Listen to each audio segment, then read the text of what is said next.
ये जो गलत जो रॉन्ग ट्रैक होता है ना, उसमें जैसे हम रील स्क्रॉल करते हैं, तो उसमें एक डोपामाइन नाम का हार्मोन सीक्रेट होता है, रिलीज़ होता है। तो जैसे हम रील स्क्रॉल करते रहते हैं, तो डोपामाइन स्पाइक करता है, क्रिएट करता है।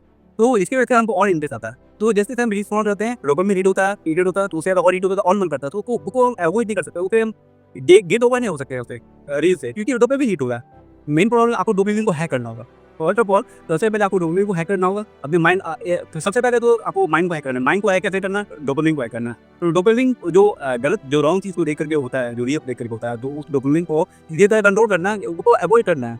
तो ये जो डोपामाइन है ना, पूरा सबसे मेन रीज़न है किसी चीज़ का एडिक्शन का। जैसे स्मोकिंग करते हैं, तो उसमें भी वही होता है। वो क्या देते something that gives you pleasure, enjoy, तो उससे एडिक्टेड होता है। तो एन्जॉयफुल देता है, जब डोपामाइन का क्रिएट होता है। तो वही रीज़न है कि दैट एक चेन स्मोकर जो स्मोकिंग करता है, तो वो चेन स्मोकर बन जाता है। जो फ़ोन यूज़ करता है, फ़ोन कैरेक्टर होता है, यही कैरेक्टर बनता है। जैसे कोई किसी को मूवी का जो ड्रिंक कर रहा है, तो ड्रिंक का, तो वही जैसे हम काम करते हैं, डोपामाइन हिट होगा, स्पाइक होगा, उसकी वजह से एडिक्शन होता है। तो ऐसे एडिक्शन हो, तो आपको डोपामाइन को किसी तरह कट ऑफ करना होगा, किसी तरह कंट्रोल करना होगा।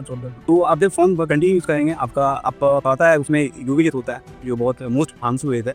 ये जो चाइल्ड जो बच्चे का बात की, चाइल्ड जो 2 साल, 3 साल, 4 साल, 5 साल, उनको ना इमोशन दिया फ़ोन का। एक बार आप फ़ोन मिलता है, तो तुरंत कुछ भी तुरंत अपने से यूज़ कर लेते हैं। मैं इतना एक्सपोर्ट हो गया है अभी, ठीक है? तो हर बच्चे का, ईच एंड एवरी चाइल्ड ऐसा एडिक्टेड। तो बच्चे को जो फ़ोन देते हैं, तो एक डिजीज़ होता है ऑटिज़्म, और जो बहुत अभी ट्रेंड है, इस टाइम में बहुत ज़्यादा ये डिग हो रहा है, क्योंकि अभी बहुत ज़्यादा फ़ोन यूज़ कर रहे हैं बच्चे को। पहले ऐसा नहीं होता था। जब पहले 80s 90s में और 2 में 7 में जब हम लोग बॉर्न हुए थे, तो उस टाइम पे ऐसा नहीं था, हम लोग फ़ोन जानते भी थे। जब बड़े हुए तब पता चला फ़ोन। अभी का जो जनरेशन है, वो एक अल्फ़ा जनरेशन जो है, बहुत ज़्यादा ट्रैप में फँसे हुए हैं, बहुत ज़्यादा। क्योंकि बहुत आने वाले जनरेशन में, आने वाले जो ईयर है, आने वाला जनरेशन है, उसमें आई थिंक उसमें बहुत ज़्यादा प्रॉब्लम होने वाला है।